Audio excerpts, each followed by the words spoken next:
Hey everybody, good morning. Here we are on the final day of Wise Up. Thank you so much for sticking around with us, for coming along with us through the book of Proverbs.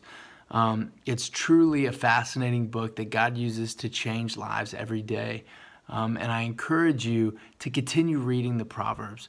You know, as we talked about early on in our series, God tells us that his wisdom is like a buried treasure, y'all. It's just waiting for us to dig in, except it's not hidden. It's not buried anywhere. God's given it to us. It's free. It's right here. He just says, dig in, come on. So I encourage you to continue reading.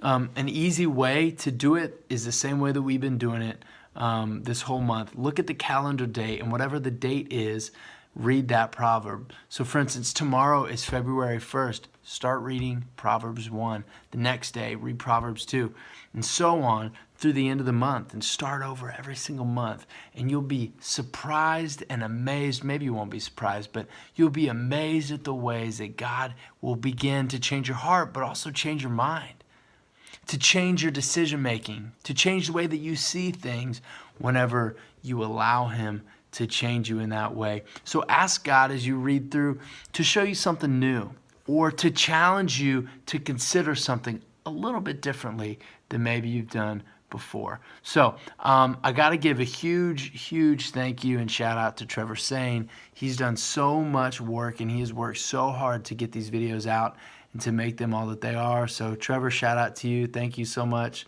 Sometimes editing out my mistakes, whatever it is, you name it. Trevor, you're awesome. Couldn't do it without you, and I'm so glad that you're part of our youth ministry here. But with all of that said, here is our final day, day 31 of Wise Up, a daily dose of wisdom from the book of Proverbs for your daily life. And we're looking at today Proverbs 31 verses 8 and 9. And here's what it says. Speak up for those who cannot speak for themselves, for the rights of all who are destitute. Speak up and judge fairly.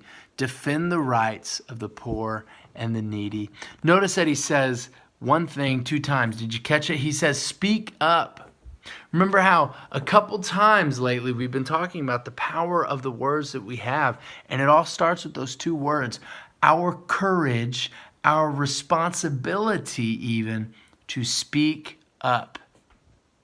Sometimes, and maybe even oftentimes, just that simple act alone is enough to change something in someone's life. Just simply speaking up for someone else. You know, if I'm honest, I grew up thinking that Proverbs 31 really was a chapter in the Bible that pretty much really only talks about like the perfect ideal woman, perfect wife, right? But I realized that it's so much more than that, and there's so much more that we can learn from it. One thing that I see from this here, from this passage, is this, and it's simple: do the right thing. And we've talked about it before, but live a life that is so focused on the benefit and the well-being of others who can't help, that you can't help but do the right thing for them.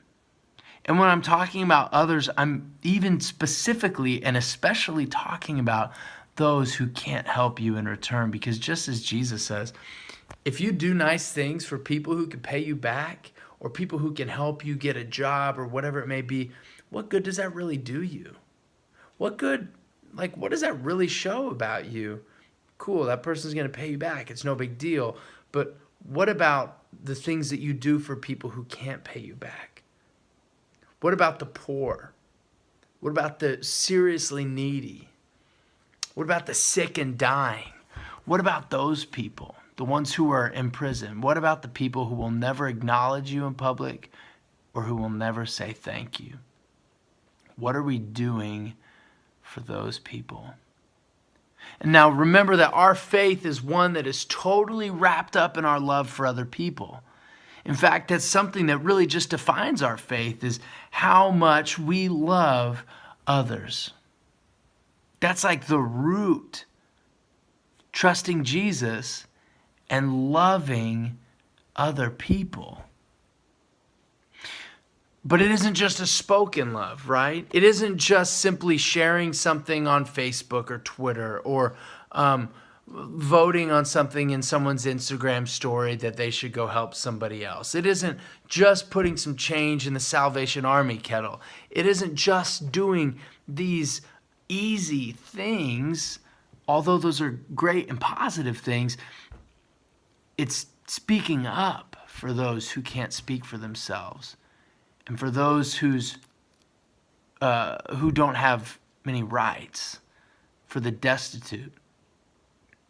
To speak up and to judge fairly, even if there's bad consequences or backlash.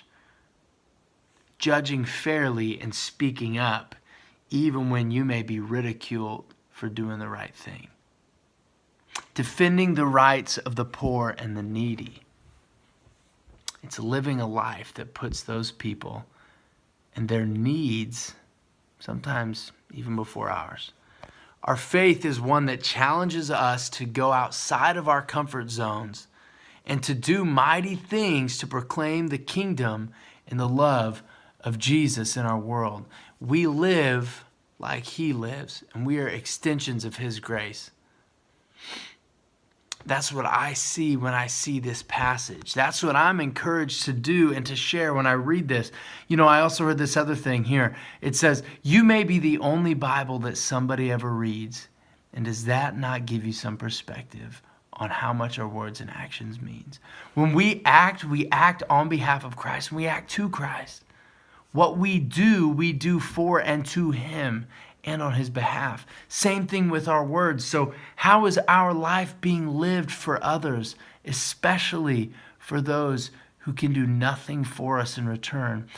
That, I think, is a huge question that challenges us today and every day. So, ask Jesus to be changing our hearts, to do all that we can in our words and our actions to show people real, actual, tangible love and how incredible and mighty God's love is. So today, go and be Christ's love to the world. Take this passage today and meditate on it. Think about it and allow it to challenge your heart. Allow it to challenge your mind. Allow it to challenge your lifestyle and your choices and your decisions. And may we together become wise people as we continue to follow Jesus and trust in him. So go today and love people and love God as Christ has loved you. So go in peace.